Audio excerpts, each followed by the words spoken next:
मैया, मंदिरों में कितनी भीड़ हो रही है ना। हाँ लल्ला, सावन का महीना है ना। शंकर भगवान पृथ्वी पर पूरे महीने रहते हैं, इसलिए सब लोग उनको प्रसन्न करने के लिए जल अर्पित करते हैं लल्ला। देख लल्ला, मैं तुझे एक कहानी सुनाती हूँ। एक बार क्या होता है कि इसी प्रकार सावन का महीना चल रहा होता है।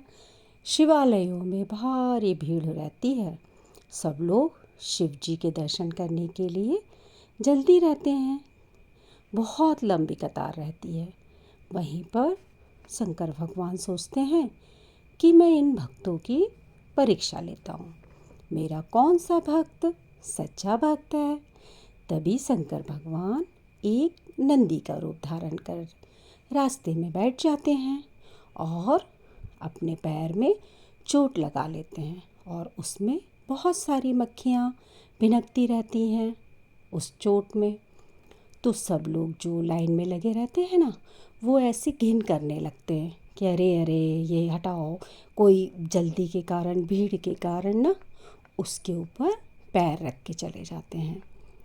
तो शंकर भगवान सोचते हैं इनमें से तो कोई मेरा सच्चा भक्त नहीं है जिसे मेरे पर दया है।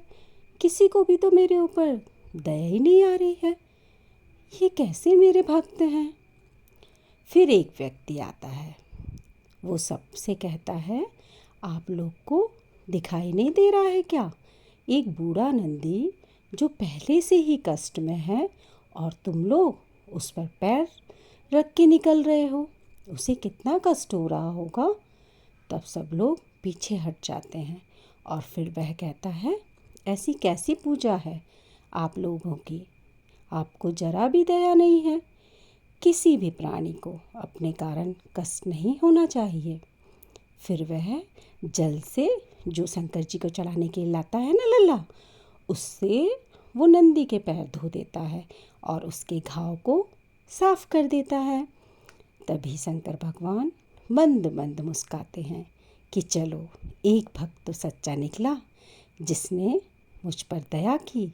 और शंकर भगवान उससे प्रसन्न होकर उसे दर्शन देते हैं और कहते हैं कि मैंने तुम्हारा जल स्वीकार कर लिया है। बस सिर्फ इसी भक्त को शंकर भगवान दर्शन देते हैं, बाकी सबको शंकर जी की पिंडी पर जल चढ़ाने की होड़ लगी रहती है, धक्के खाते रहते हैं। फिर वह भक्त कहता है हे प्रभु, मैं तो धन्य हो गया आपके दर्शन पाकर, मेरे 7 जन्मों के कष्ट दूर हो गए प्रभु।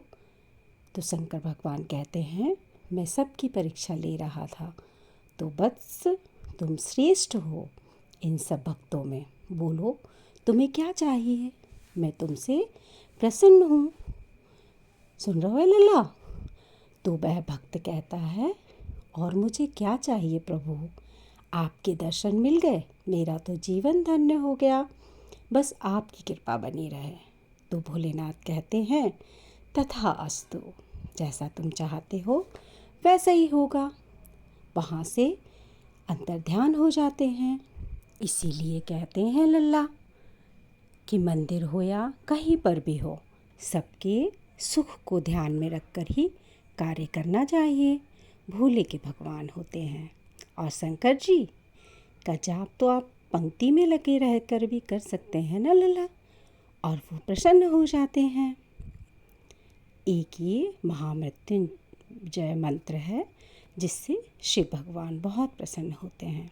इसे संजीवनी मंत्र भी कहते हैं। ये अत्यंत प्रभावशाली मंत्र है लल्ला। तुम मेरे साथ बोलो ॐ त्र्यम्बकं यजामहे सुगन्धिं पुष्टिवर्धनं पूर्वारुकमिव वन्दना मृत्योर्मुक्षीयमामृतम्।